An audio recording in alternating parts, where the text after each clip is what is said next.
If I had one word, maybe two, to describe my first trimester, it would be worried, anxious.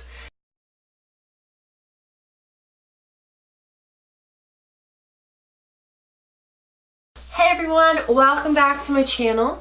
Today we are talking first trimester. Now I feel like I need to sort of make the disclaimer that these were my experiences, these were my opinions, what happened to me and how I experienced my first trimester is not necessarily how you're going to be experiencing yours. Just be sure you listen to yourself, listen to your body, and work with your primary care physician and your obstetrician to make sure that not only baby, but you are healthy and happy and enjoying your experience.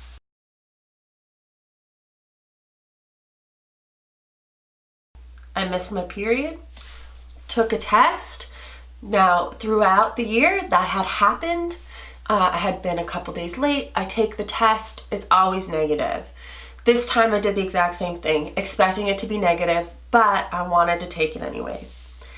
So I take the test, and 5 minutes later, pregnant. What? So I took another one. Same answer. Called my husband. He was on his way to work. I had always envisioned that I was going to do like this really fun reveal for him, really exciting. I couldn't keep it in. We had a conversation where he said, just tell me, I want to know as soon as you know. So I called him and I told him, and we were both really excited, but we were both really anxious. We were both really nervous. It was so early. At that point, I was 4 weeks.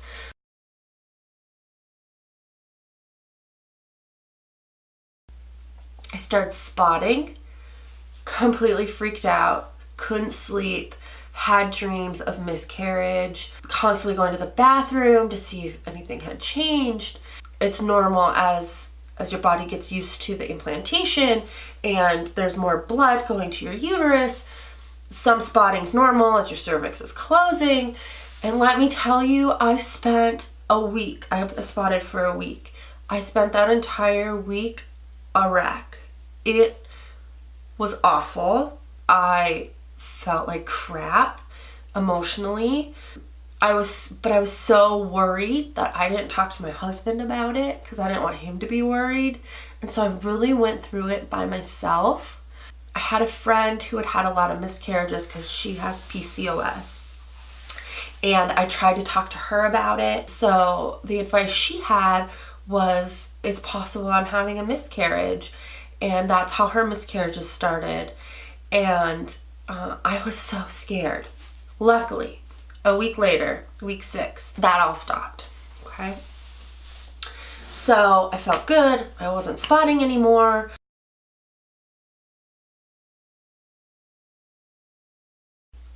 I have vertigo, so I'm nauseous pretty much all the time, but it had ramped up. So morning sickness was definitely a thing. I had it really bad between meals, so I had to become a snacker, and I had to identify snacks that would sort of fill me up enough. I was getting really bad headaches, and my guts were just stopped up. It was like one day the factory closed. So the first trimester has been maintaining all of these, like trying to decrease the effects of these things. I guess I should also mention that I have GERD. I had GERD before I was pregnant, and now that I am pregnant, it is way worse. That's another thing. Sleep. You won't get any because your dreams are friggin' weird. Your dreams are just a reflection of all your anxieties. I don't know how many miscarriage dreams I had. It drove me nuts. Not to mention, I am a huge true crime buff. Listen to podcasts. I watch Forensic Files. watch documentaries, and all of those things get into my head, and I was having the weirdest, most disturbing dreams. So I had to stop all that. My husband and I like to watch TV shows like The Walking Dead, Fear the Walking Dead. Can't watch those within a couple hours of going to sleep, or I just have zombie dreams all night. Don't get a good night's sleep.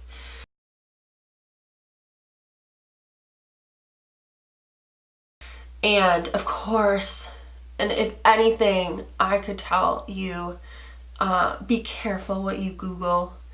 I was Googling a lot of things. That's just sort of what my brain does. Any little abnormal feeling, anything.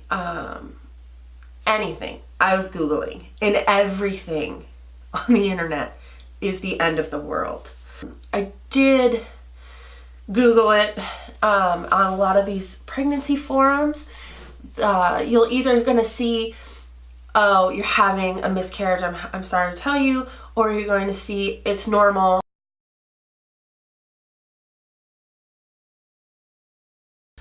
They were super excited for me, super happy, and then, because they're also a parent, the advice comes along. I have to lift loads regularly, and so the first thing this person mentioned was, well, you have to stop lifting. You have to stop doing this. You shouldn't be pulling this. You shouldn't be doing this. Essentially telling me I can't do my job because I'm pregnant, and by doing my job, I'm going to lose the baby. At 5 weeks, this person who's putting this in my head while I'm spotting and freaking out, while I'm reading and Googling all these things, freaking out, now I have another individual telling me you're gonna have a miscarriage if you don't stop what you're doing. Well, what did I do? I stopped what I was doing. Except for work, I tried to sort of lessen my load. I asked my coworkers for more help than I usually do, but I stopped exercising. Another thing I Googled, and another misinformation, disclaimer, misinformation, exercising is not going to cause a miscarriage. Boom. What causes the miscarriage, as explained by my doctor, okay? So if she's wrong, tell it to her. This is what she told me. Exerting yourself more than normal, okay? So if you've been doing exercise, if you've been active in weightlifting, you can continue to lift weights. If you've been active in yoga, you can continue to do yoga. If you're a runner, you can continue to run. Bicycling, so on and so forth. You can continue your activity. Boom. Caveat, listen to your body. If your body tells you, I don't feel like it, if anything hurts, don't do it. But exercise is not going to cause a miscarriage. Something that my coworker freaks me out about, the internet freaks me out about. Don't let them. And I'm so mad that I let these individuals and I left this information, all this misinformation, freak me out and keep me from doing what I do, keep me from living my life, right?